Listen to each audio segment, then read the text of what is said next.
یہ اتنا بڑا غدار ہے کہ اس کی غداری کی کما حقہ سزا مل ہی نہیں سکتی، اور یہ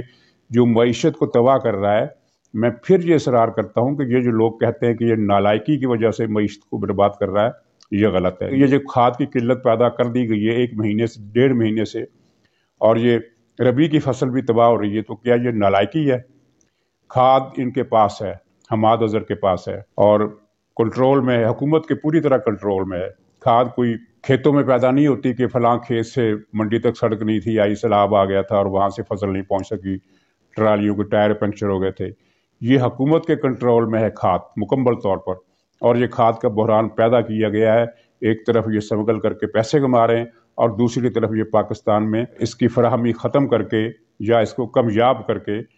پاکستان کی زراعت، یہ خاص طور پر گندم اور جو ربی کی دوسری فصلیں ہیں، ان کو تباہ کر رہے ہیں، جس کا بھگتان آنے والی مہینوں میں ہمیں گندم اور آٹے کی قیمتوں میں بہت زیادہ اضافے کی صورت میں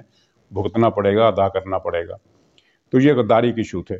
اچھا، تحریک عدم اعتماد کی خبریں بڑی صحیح ہیں، کنفرم ہیں، لیکن پہلے یہ اس کی صدارتی نظام کی جو فوج پر جو شک کیا جا رہا ہے کچھ لوگوں کی طرف سے، بلکہ شک پھیلایا جا رہا ہے،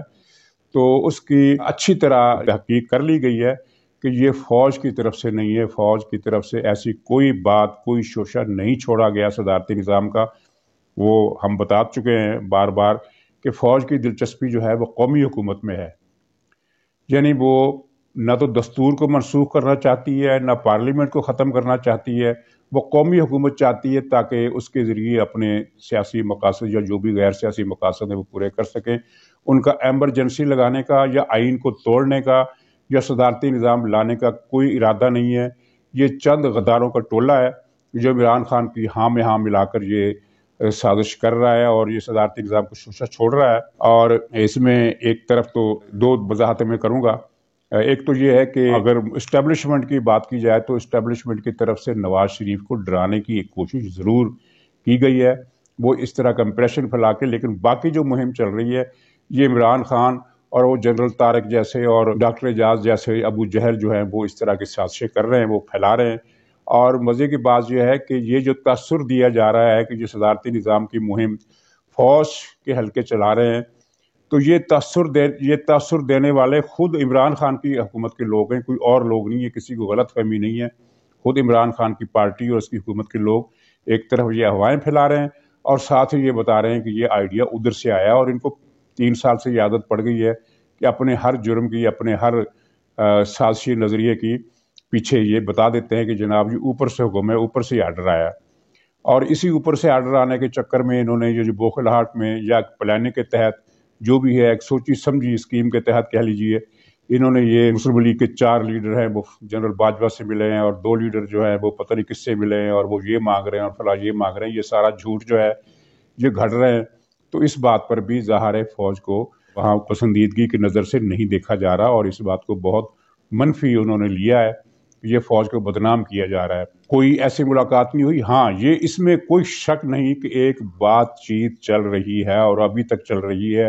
اور اس میں بھی کوئی شک نہیں کہ یہ جو معاملہ ہے وہ 50% طے ہو گیا ہے، یعنی تبدیلی کا، لیکن آگے کا جو 50% ہے وہ طے نہیں ہو رہا کہ تبدیلی، یعنی وہی قومی حکومت، الیکشن کراؤ، اسمبلی توڑو، اس طرح کے معاملات میں بات پھنسی ہوئی ہے۔ اور باقی وہ جو بات تھی معافی تلافی کی، وہ تو میں نے 2 دن پہلے بتا دیا تھا آپ کو کہ اس میں وہ معاملہ طے ہو چکا ہے۔ اس میں 2-3 دوست عرب ملک ہیں، ایک ترکی بھی ہے، ان ملکوں نے کچھ بڑی حد تک وہ معافی تلافی کا جو ایشو ہے سیٹل کر دیا ہے، اور نواز شریف کی طرف سے کوئی ایسا امکان یا خدشہ نہیں ہے کہ وہ آ کر مشرف کی طرح کا کوئی کیس کسی پر چلائیں گے۔ ایک آدمی کو چھوڑ کر اس آدمی کے بارے میں وہ کوئی گارنٹی نہیں دے رہے، اور اس آدمی کے بارے میں کوئی گارنٹی زیادہ مانگی بھی نہیں جا رہی۔ جو مسئلہ رکا ہوا ہے وہ یہی ہے جو قومی حکومت کے گرد گھومتا ہے، یعنی کہ قومی حکومت بنے گی 1.5 سال کے لیے، پارلیمنٹ جس میں توسیع بھی ہو سکتی ہے، یہ سازشی پہلو ہے کہ قومی حکومت بنے گی تو وہ 1.5 سال سے آگے نکل جائے گی، اور اس بات کو نواز شریف رد کرتے ہیں۔ یا پھر یہ ہے کہ پارلیمنٹ اپنی مدت پوری کرے، جبکہ نواز شریف کا اور مسلم لیگ کا موقف یہ ہے کہ اسمبلی جو ہے وہ فوری طور پر نئے الیکشن کا اعلان کرے۔ تو اسی مہم کے تیسرے حصے کے طور پر انہوں نے پھر یہ وہاں ملاقات کی ہے، اور بڑے خلوص دل سے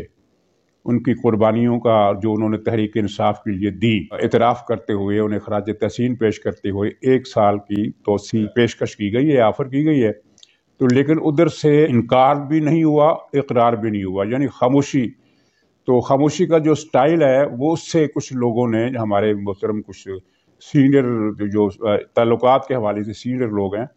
انہوں نے بتایا ہے کہ وہ خاموشی کا جو اسلوب ہے، جو سٹائل ہے، جو اس کا انداز ہے، وہ اس کا ترجمہ ہے کہ نہیں، یعنی کہ پیشکش قبول نہیں کی گئی۔ اچھا، اب یہ جو عدم اعتماد کا ایشو ہے، اس میں ایک تو مریم صاحبہ نے یہ کھلبلی مچا دی یہ کہہ کر کہ حکومت چند دنوں کی مہمان ہے۔ بیشتر ٹی وی تجزیہ نگاروں کا خیال یہ ہے کہ یہ ایک سیاسی بیان ہے، بالکل اسی طرح کا جیسے سیاستدان ہمیشہ کہتے ہیں کہ بہت جلد تبدیلی آئے گی، بہت جلد آپ کی تقدیر بدل جائے گی، بہت جلد حالات بدلیں گے، ایک ذرا صبر کے فریاد کے دن تھوڑے ہیں، یہ اسی طرح کا بیان ہے۔ لیکن جو مجھے پتہ چلا ہے یہ اس طرح کا بیان نہیں ہے، اس میں کسی فوری تبدیلی کا اشارہ دیا گیا، اور فوری تبدیلی کا مطلب چند دن سے مراد یہ نہیں ہے کہ منگل بدھ جمعرات جمعے اور ہفتے کو یہ کام ہو جائے گا، بلکہ چند دنوں سے مراد یہ ہے کہ اب بات مہینوں کی نہیں رہی۔ اگرچہ مریم صاحبہ کے الفاظ ہیں کہ یہ ہفتوں کی بھی نہیں رہی، لیکن در حقیقت یہ ہفتوں کی بات تو ہے، 6 ہفتے، 5 ہفتے، 7 ہفتے، اس سے زیادہ نہیں۔ جو بتانے والے بتا رہے ہیں کہ کوئی بیچ میں کوئی آفت نہ نازل ہو جائے، تو یہ طے ہے کہ 6 سے 7 ہفتے، بہت زیادہ ہوا تو 8 ہفتے، اس کے اندر یہ معاملہ طے ہو جانا ہے، نمٹ جانا ہے، جو بھی یہ قضیہ ہے یہ حل ہو جانا ہے۔ اچھا، اور یہ اپوزیشن میں جو ایک قسم کی گنجلک خیالی پائی جا رہی ہے، متضاد بیانات دیے جا رہے ہیں، وہ بڑے انوکھے ہیں۔ مثلا مریم صاحبہ کا تو بیان آپ نے دیکھ لیا کہ تبدیلی اب چند دنوں کی بات ہے، تو لیکن پی ڈی ایم نے جو 25 کا اجلاس بلایا، اس کے بارے میں پی ڈی ایم کے ایک رہنما نے کہا ہے کہ تحریک اعتماد کا ابھی کوئی حتمی فیصلہ نہیں ہوا، نہ کوئی اعلان ہوا ہے۔ بلاول زرداری نے کہا ہے کہ ہم عدم اعتماد کے ذریعے سے حکومت کو گرا کر دکھائیں گے، اور انہی کی پارٹی کے رہنما خورشید شاہ نے کہا ہے کہ وزیر اعظم کے خلاف عدم اعتماد کی تحریک کا کوئی فیصلہ نہیں ہوا، ہم پہلے مرحلے پر اسپیکر کے خلاف تحریک لائیں گے۔ مجھے لگتا ہے کہ یہ سارے متضاد بیانات جو ہیں یہ بھی حکومت کی اس پالیسی کا جواب ہے جو اس نے ایک قسم کا فکری انتشار برپا کر کے، افواہیں پھیلا کے، طرح طرح کے شرلیاں چھوڑ کر تبصروں کی حد تک ایک انارکی کی فضا پیدا کر دی، کنفیوز کر دیا لوگوں کو۔ اسی طرح اپوزیشن بھی کنفیوز کر رہی ہے۔ عملاً یہ ہے کہ کچھ بنیادی نکات پر اب پیپلز پارٹی اور پی ڈی ایم میں، بلکہ ایک ہی بنیادی نقطہ پر پیپلز پارٹی اور پی ڈی ایم میں اتفاق ہو چکا ہے، اور وہ ہے تحریک عدم اعتماد۔ اور وہ 25 جنوری کے اجلاس کے بعد یہ بالکل واضح ہو جائے گا کہ یہ تحریک عدم اعتماد کب تک لائی جا رہی ہے۔ اطلاع یہ ہے کہ پی ڈی ایم کے اجلاس کے فوراً بعد اس کے بارے میں پیش رفت شروع ہو جائے گی۔ تو یہ دیکھتے ہیں کہ فروری کے مہینے میں شروع میں، یعنی 25 جنوری کے بعد تو جنوری ختم ہو جائے گا 4-5 دن کے بعد، اس کے بعد فروری شروع ہو جائے گا، تو گویا کہ 25 جنوری کے بعد جو ایک ہفتے کے بعد جو مہینہ شروع ہونا ہے 1 فروری سے، اس میں تیز رفتار اور واضح اشارے اور پیش رفت ہوں گے، اور اس سلسلے میں قومی اسمبلی کے اندر جو گراؤنڈ ورک ہے وہ ماشاءاللہ کہنا چاہیے کہ خود پی ٹی آئی والوں نے ہموار کر دیا ہے۔ ان کے اندر کے جو ارکان ہیں، جن کی تعداد بہت زیادہ ہے، اندازوں سے زیادہ ہے، وہ تیار بیٹھی ہے، اور اس نے یعنی حلف دینے کی حد تک وعدہ کیا ہے کہ یہ ہم کل بھی، یہ عمران خان جب پہنچا پشاور میں تو اس نے اپنی پارلیمانی پارٹی کا اجلاس بلایا صوبائی کا، جس میں ارکان قومی اسمبلی بھی بلائے گئے تھے اور صوبائی اسمبلی بھی، تو 29 یعنی 29 ارکان غائب تھے، ان میں سے 3-4 تو کرونا وغیرہ کا چکر تھا جو بھی، لیکن ان کو اگر نکال دیں، 5 کو بھی نکال دیں، تو تب بھی 24 ارکان جو ہیں وہ غیر حاضر تھے، جن میں سے 20 صوبائی اسمبلی کے تھے اور 4 قومی اسمبلی کے تھے۔ یہ 24 میں سے ویسے تو 29 غائب تھے، تو یہ بھی ایک معنی خیز بات ہے کسی حد تک۔ اور جس طرح یہ نور عالم خان صاحب اور دوسرے لوگ اس وقت حرکت میں ہیں، اور جس طرح پرویز خٹک اور شاہ محمود قریشی، بلکہ اب تو پتہ چلا ہے کہ اسد عمر نے بھی کہیں نہ کہیں یہ بات پہنچائی ہے کہ وزارت عظمیٰ کا مجھ سے بہتر کینڈیڈیٹ نہیں ہو سکتا اگر آپ نے ایوان کے اندر چہرہ بدلنا ہے۔ تو یہ بات آپ کو پہلے ہی پتہ ہے کہ اسٹیبلشمنٹ کی خواہش ہے، ترجیح ہے کہ پی ٹی آئی کے اندر سے ہی کوئی آدمی نئی حکومت کا وزیر اعظم ہو۔ تو لیکن یہ ساری باتیں جو ہیں ابھی تک فیصل نہیں ہوئی ہیں، یعنی یہ طے ہو گیا ہے کہ چھٹی کرنی ہے، لیکن یہ ہے کہ نئی حکومت کا سربراہ پی ٹی اے کے اندر سے ہوگا یا پیپلز پارٹی کی طرف سے ہوگا یا کیا ہوگا، یا قومی حکومت بنے گی۔ اگر قومی حکومت بنے گی تو اس کے لیے کسی ٹیکنوکریٹ کو بھی لایا جا سکتا ہے، پھر ایک نیا کھیل شروع ہو جائے گا۔ جو بھی ہے ابھی تک یہ جو باتیں کی جا رہی ہیں کہ فلاں چیز بھی ڈن ہو گئی، فلاں چیز بھی ڈن ہو گئی، یہ اندازے ہیں،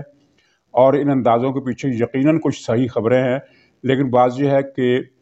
کئی اس وقت آپشن ساتھ ساتھ چل رہے ہیں، اس لیے ہم نہیں کہہ سکتے کہ آخری مرحلے پر حتمی فیصلہ کس آپشن کے بارے میں ہوگا۔ ناظرین، اسی پر اجازت دیجیے، انشاءاللہ کل پھر ملاقات ہوگی۔ خدا حافظ۔